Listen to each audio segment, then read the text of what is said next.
So while I am relating to this as a mom, this is something that anybody can apply to their life. All right, and she's back. Welcome back, and if this is your second video, thank you for making your way back here. In my last and first video, I started talking a little bit about the shift that I had in my life in entering the business world. One of the reasons why I think that shift was so huge for me is because the business world that I chose to associate with and the people that I was networking with all had one thing in common. And it was the importance that they placed on personal development and the books that they were recommending to read, the things that they were recommending to work on. And it was this belief that was very new to me, that your business will only be as strong as you are as a person. The reason why this was so life-altering for me is because this was the one thing in my life that was lacking and that I just couldn't put my finger on before.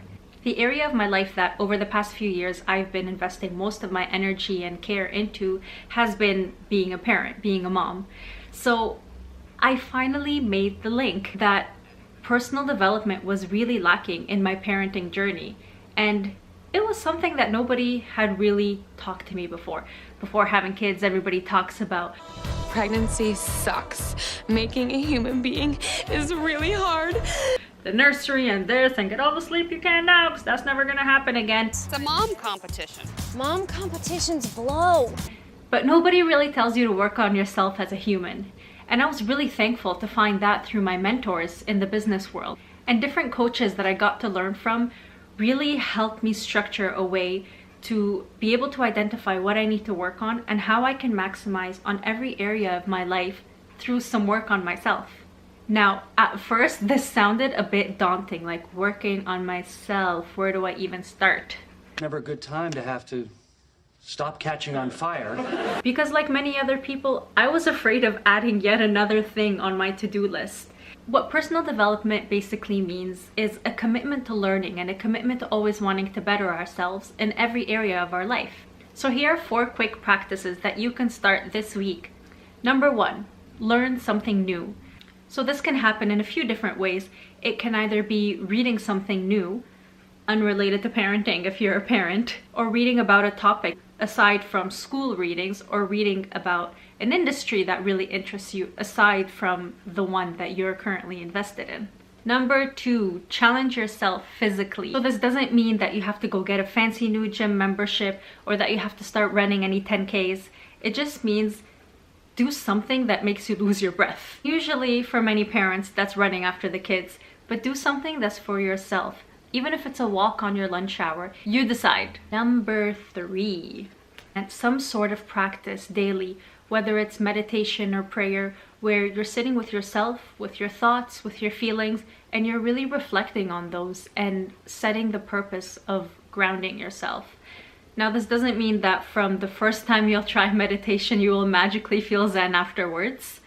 It just means that we can carve out a small portion of time in our day. It can even start with 5 minutes, where we incorporate some positive affirmations, where we take a few minutes to talk to ourselves in our head and be really nice to ourselves, just like you would with your best friend or someone you love.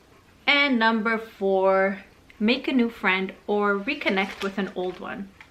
Now, this was tough for me because I had not even realized to what point I was under what I like to call the mom rock. This was awkward at first because suddenly I was running lines in my head of how do I approach this person? What do I say? Do I sound silly if I bring up the same thing we talked about last time? And all these socially awkward insecurities started popping up in my head. So just start with 1.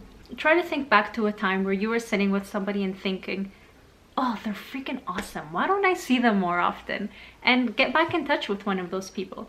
And if you really can't think of anybody like that, then I challenge you to find somebody like that. Whether it's somebody at your gym, whether it's somebody while you're dropping off the kids at school, somebody in a coffee shop that you can just strike up a friendly conversation with. Just connect with somebody new. And it'll even be amazing and refreshing to see yourself through a new set of eyes. So all these 4 things can be small or big practices depending on where you're at. But I challenge you to pick one and start working on that this week. And then maybe next week add another. And imagine at the end of the month what your life might look like. I guarantee you that by practicing these things, you will see some shift in yourself as a person, in your parenting, in your business, whatever it is that you hold dear to yourself. I look forward to hearing from some of you on how these things may have or may have not worked for you, and what other things that you think we could try. Stay tuned, because these conversations will continue.